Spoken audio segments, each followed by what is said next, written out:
जय श्री हरि विष्णु। भगवान विष्णु सबका मंगल करे। जय सनातनी में आप सबका फिर से हार्दिक स्वागत है। जय सनातनी में आज हम बात करेंगे कर्ज मुक्ति और धन प्राप्ति के लिए पौष मास से मकर संक्रांति तक किए जाने वाले कुछ उपाय। अगर कोई कर्ज से पीड़ित है और दिन रात मेहनत करने के बाद भी कर्ज नहीं उतर पा रहा है, तो ऐसे में मेहनत के साथ हमें ईश्वर की कृपा की आवश्यकता पड़ती है, जिसके चलते पौष मास की पंचमी तिथि से लेकर मकर संक्रांति तक विधि विधान पूर्वक पूजन ध्यान कर कर्ज मुक्ति और धन प्राप्ति के लिए शंख का पूजन अति आवश्यक है। अपार धन प्राप्ति के लिए पौष मास की पंचमी तिथि से मकर संक्रांति तक शंख पूजन का निर्देश दिया गया है। पूरे पौष मास से मकर संक्रांति तक सौभाग्य वृद्धि के लिए शंख पूजन अवश्य करनी चाहिए। शंख को पवित्र और शुभ का प्रतीक माना जाता है। शंख की ध्वनि नकारात्मक ऊर्जा को नष्ट करती है और सकारात्मक ऊर्जा का संचार करती है। शंख भगवान विष्णु का प्रतीक है, इसलिए विष्णु पूजन में इसका विशेष महत्व है। शंख पूजन करने से भगवान विष्णु और माता लक्ष्मी की कृपा प्राप्त होती है।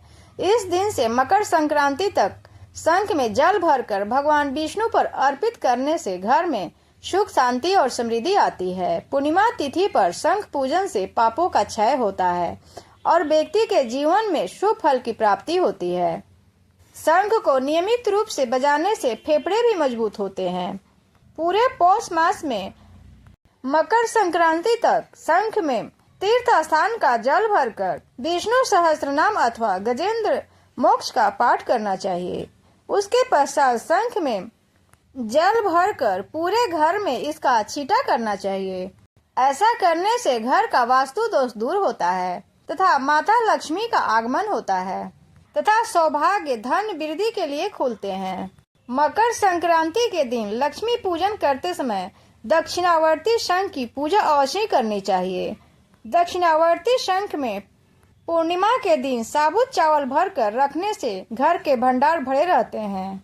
जीवन में धन की कभी कमी महसूस नहीं होती है। जो भी भक्त गंगा स्नान पर विधि विधान पूर्वक पूर्णिमा का व्रत कर भगवान नारायण का पूजन करते हैं, अपने पुत्र पौत्रादि के साथ समस्त सांसारिक भोग को भोग कर समस्त पापों से मुक्त हो जाते हैं।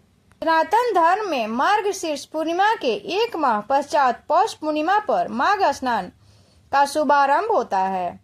इस बार प्रयागराज में महाकुंभ के चलते पौष पूर्णिमा का महत्व अधिक बढ़ गया है तथा संगम तट पर विशेष रौनक देखने को मिलेगी।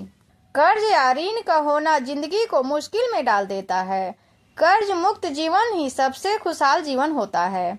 कई बार कर्ज लेने के बाद उसे लौटाना हमें बहुत भारी पड़ता है और पूरी जिंदगी कर्ज चुकाते चुकाते थक जाती है, खत्म हो जाती है। ऐसे में हमें माता लक्ष्मी और भगवान विष्णु के शरण में अवश्य जानी चाहिए। शास्त्र के अनुसार रोजाना माँ लक्ष्मी की पूजा करने से हमारे सारे दुख दर्द दूर हो जाते हैं और रुके हुए कार्यों को गति मिलती है। कई बार अचानक धन से जुड़ी समस्याएं आने लगती है, जो आर्थिक स्थिति को प्रभावित करती है। ऐसे में हमें धन की देवी लक्ष्मी और भगवान नारायण की पूजा करनी चाहिए, उनके खास उपाय करनी चाहिए। शास्त्र के अनुसार माँ लक्ष्मी और नारायण के रोजाना विधि विधान अनुसार उनकी पूजा करने से शुभ फलों की प्राप्ति होती है और पूजा के दौरान साफ सफाई का खास ध्यान रखना चाहिए, क्योंकि साफ और स्वच्छ स्थान पर ही उनका वास होता है। इसके साथ ही माता लक्ष्मी के मंत्रों का जाप करनी चाहिए। इससे हमारे जीवन की धन से जुड़ी समस्याएं खत्म हो जाती है, कर्ज से मुक्ति मिल जाती है। जय श्री हरि विष्णु। माता लक्ष्मी सब पे